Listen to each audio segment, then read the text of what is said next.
Bienvenue à ce bulletin d'information sur nos antennes, mesdames et messieurs. Bonsoir. À la une, la centrale électorale, le CENI a requis l'expertise de l'Organisation internationale de la francophonie, OIF, pour un audit du fichier électoral congolais. C'est une initiative de la Commission électorale nationale indépendante à susciter des réactions diverses quant à la nationalité de la secrétaire générale de cette organisation, Madame Louise Mushikiwabo, qui est rwandaise, ancienne ministre des Affaires étrangères et dont la proximité avec Paul Kagame est une inquiétude. Sur ce, la SANCO et l'ECC se sont concertés et ont livré leurs préoccupations communes via Monseigneur Donatien Tcholé. Reportage.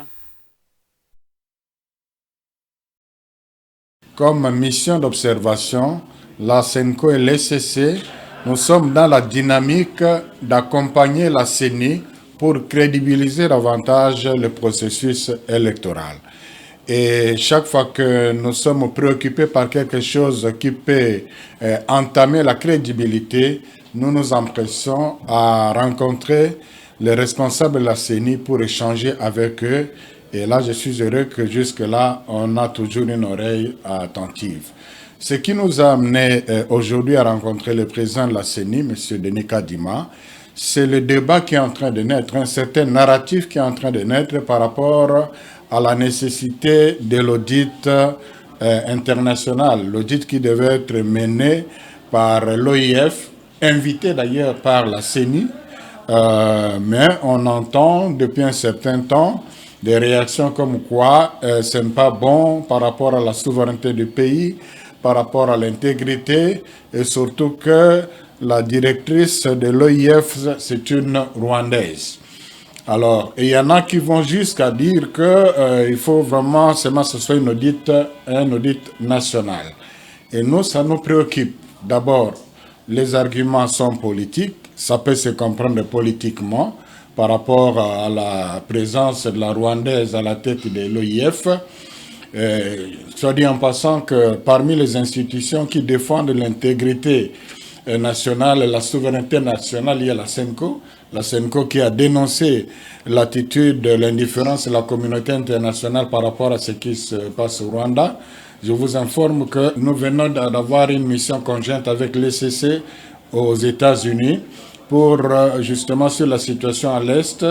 C'est pour dire que nous tenons à l'intégrité, mais qu'on n'amène pas ça dans les questions techniques comme les questions électorales. Alors notre peur était que la CENI puisse être influencée par un certain discours pour être fermée à l'audit qui aurait une dimension internationale. Et nous avons échangé avec le président de la CENI qui est conscient, et d'ailleurs il nous a répété que c'est lui qui avait invité l'OIF. Il n'a rien à cacher par rapport à un audit qui aurait une dimension internationale, c'est ça qui nous a rassurés. Donc franchement, nous regardons dans la même direction. Donc nous disons, si ce n'est pas l'OIF pour des raisons que nous dirons politiques, on peut trouver une alternative pour dire qu'une alternative qui rassure. Pour nous, l'alternative qui rassure et aussi par rapport à l'objectivité même de l'efficacité, on peut avoir des compétences. RDC Économie, au cours d'une réunion tenue le mercredi 3 mai par le ministre des Finances, Nicolas Kazadi, des autorités congolaises et la mission du Fonds monétaire international, le FMI, ont annoncé un accord au niveau des services dans le cadre de la 4e revue du programme économique. Cet accord est le résultat d'énormes efforts consentis par le gouvernement congolais dans la gestion macroéconomique du pays. Regardez. L'équipe de FMI est parvenue d'un accord au niveau des services pour la conclusion de la 4e revue dans le contexte du programme FE qui appuie les engagements de réforme des autorités congolaises. Ça permettra de travailler pour un conseil d'administration qui est prévu à la fin de juin. L'économie congolaise s'est prévue de résilience avec une croissance de 8,9% en 2022 et prévu pour 2023 à 6,8%, appui pour le développement de l'expansion de la production minière. pour assurer la stabilité macroéconomique dans les contextes de conflits à l'Est et les risques externes et domestiques grandissants, les autorités doivent mettre en œuvre un plan d'assaisonnement budgétaire crédible et une politique monétaire plus restrictive, tout en poursuivant la réforme structurelle de la gestion des finances publiques, des secteurs monétaires et financiers, ainsi que de la gouvernance et de la lutte contre la corruption. Et voilà, pour finir, la ville de Kinshasa a annoncé pour très prochainement l'animation des indigents enregistrés dans la capitale congolaise. C'est au cimetière de Fula qu'ils reposeront désormais.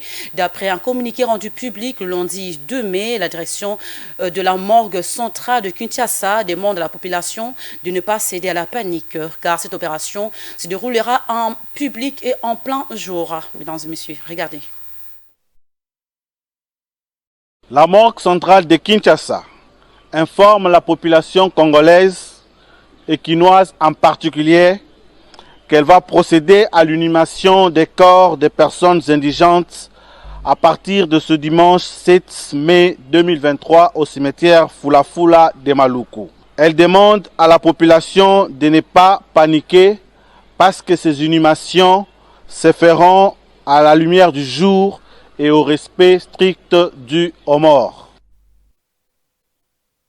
Et voilà ce qui marque la fin de ce journal, mesdames et messieurs. Merci à vous d'avoir suivi. Bon suite de programme sur Mandiro Télévision. Au revoir.